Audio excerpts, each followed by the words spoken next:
So hello guys नमस्ते। आज म तपाईहरुलाई यहाँको भ्यू देखाउन लागेको छु। यहाँको भ्यू चाहिँ सही छ है। आजको भिडियो चाहिँ नेपालीमा हो फेरि। यो चाहिँ म हो गाइज हैन। आज म पोर्चुगलको लिस्बनको मन्थली एप्रिल समथिङ के भन्छ हैन, यो ब्रिजको ठ्याक्कै छेउमा छु। यहीँ बसिरहेको छु। सो घुम्नलाई आएको हो। अब घुमिरहेको ल भ्यू पनि देखाइदिउँ हैन। भ्यू चाहिँ यस्तै छ यहाँको। दामी छ क्या ब्रिजहरु न बडा छ।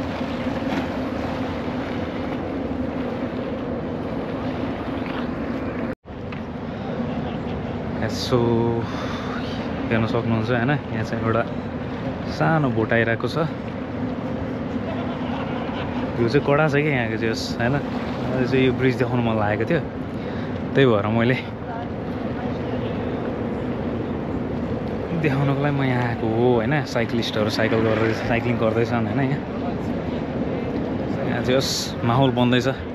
माहौल सही छ जस केटाहरु रमाइलो गर्दैछन्। खानेहरु दारसारु बियरसियर खाइरहेछन्। दार त नहुनु बियरसियर खाँदैछन् हैन। जस रमाइलो छ कि माहौल यहाँको। जस घुम्नको लागि रमाइलो भइरहेछ। के खाने हो? पानी खाने?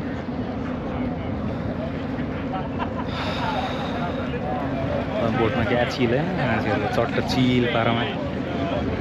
त्यो समर चाहिँ एकदम भाइब जस ह्यापनिङ हुन्छ क्या यतातिर। सही लाग्छ क्या जस देखेर पनि समर। अनि यस्तै हो लगाइछ है। अब एकदमै गर्मी हो। एक चिज खानु पर्ला जस्तो छ। ल है त अब एकछिनमा तपाईहरुलाई देखाउँछु म त्यसो भए। बाई।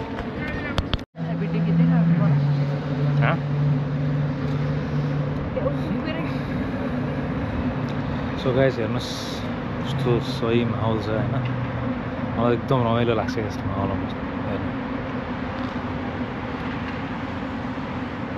मान्छेहरु आनन्द हैन चिलमा हेर्नु बोटिङ गर्दैछन् हैन। म पनि बोटिङ गरौँ भनेको यार पानीदेखि डर लाग्छ। त्यही भएर अलिकति नगरौँ नै जस्तो हो। फेवातालको बोटिङमा यसो अरूले चलाइरहेको बोटमा बोटिङ गर्न मन लागेको थियो हैन।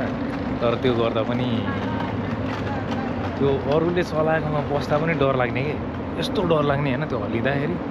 अब झन् मान्छेहरु क्या चिलमा हेर्नु ल। ब्याकग्राउन्डमा हेर्न सक्नुहुन्छ हैन कस्तो चिलमा गरिरहेछ नि मान्छेहरुले। ल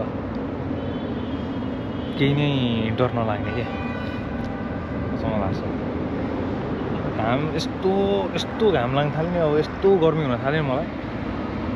हामी गर्मी नि एकछिनसम्म चाहिँ आनन्द लाग्थ्यो कि अलिक बेसी भयो भने चाहिँ लास्टै गर्मी लाग्ने छ कि।